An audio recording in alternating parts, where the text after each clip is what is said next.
Centre de surveillance des nuages. Nous transmettons rapidement les nouvelles de la guerre au Moyen-Orient. Ici, Téhéran. Les installations pétrolières ont été détruites. Il pleut actuellement une pluie noire dans plusieurs zones de Téhéran, attribuée à l'attaque des raffineries de pétrole, qui a mélangé des polluants à la pluie. Cette pluie peut causer des brûlures chimiques sur la peau et abîmer les poumons. Aéroport Mehrabad, Téhéran. Les États-Unis poursuivent leurs frappes aériennes. Selon des rapports, Israël estime à 120 les rampes de lancement de missiles restantes en Iran. À Téhéran, des manifestants pro-gouvernementaux protestent contre les frappes et réclament des représailles contre Israël. C'est Ispahan. Actuellement, les États-Unis et Israël attaquent chacun plus de 3000 cibles. En moyenne, une cible est attaquée toutes les 2 minutes. On parle d'un niveau comparable à la guerre du Golfe. À Ispahan, l'aéroport est bombardé. Un drone israélien a été abattu en Iran. L'armée de l'air américaine détruit les communications anti-aériennes iraniennes avec des frappes de précision utilisant des bombes planantes. Des missiles iraniens sont lancés vers Israël. À Haïfa, la centrale électrique a été touchée par l'Iran.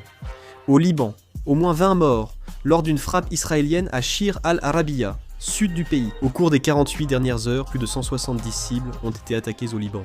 Les milices pro-iraniennes en Irak ont revendiqué 24 attaques en 24 heures, utilisant de nombreux drones et missiles contre des bases ennemies dans le nord du pays. Un drone s'est écrasé sur un hôtel dans le nord de l'Irak.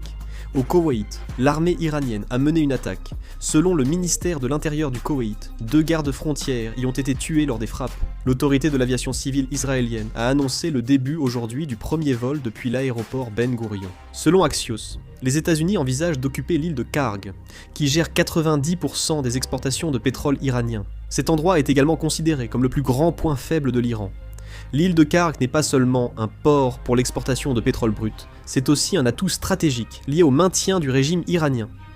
Mais si cette île venait à être occupée, cela causerait de graves perturbations dans les exportations de pétrole de l'Iran. La Chine, qui importe du pétrole iranien, risque aussi d'être fortement touchée.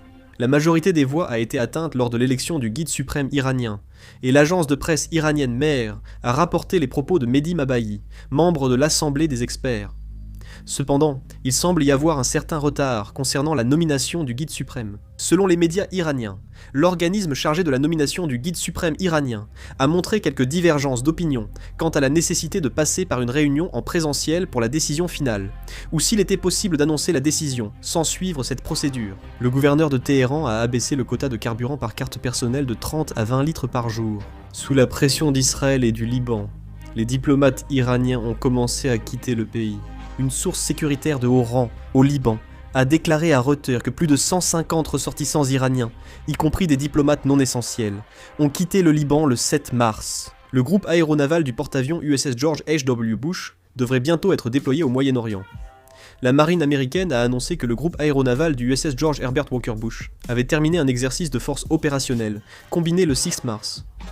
Selon le US Naval Institute News, le groupe aéronaval du USS George Herbert Walker Bush serait le prochain groupe aéronaval à être déployé depuis les États-Unis. Le 7 mars, le président ukrainien Zelensky a discuté avec le prince héritier saoudien Mohammed Ben Salman Al Saoud de la menace des drones iraniens et affirmé que l'Ukraine était prête à aider l'Arabie Saoudite contre les drones Shahed. L'Ukraine possède une grande expérience dans la défense contre les attaques massives de drones et de missiles russes qui se produisent presque quotidiennement. Ces attaques incluent également des drones d'attaque iraniens, similaires à ceux auxquels les États-Unis et leurs alliés sont actuellement confrontés au Moyen-Orient. On sait que l'Ukraine affiche un taux d'interception de 90% contre ces drones. Va-t-elle aider l'Arabie Saoudite ? Le ministère de l'Intérieur de Bahreïn a révélé que l'installation de dessalement d'eau de mer de Bahreïn a subi des dommages matériels suite à une attaque de drones iraniens. Si d'autres informations sont communiquées ultérieurement, je réaliserai une vidéo et la mettrai en ligne. Je termine la vidéo ici, merci.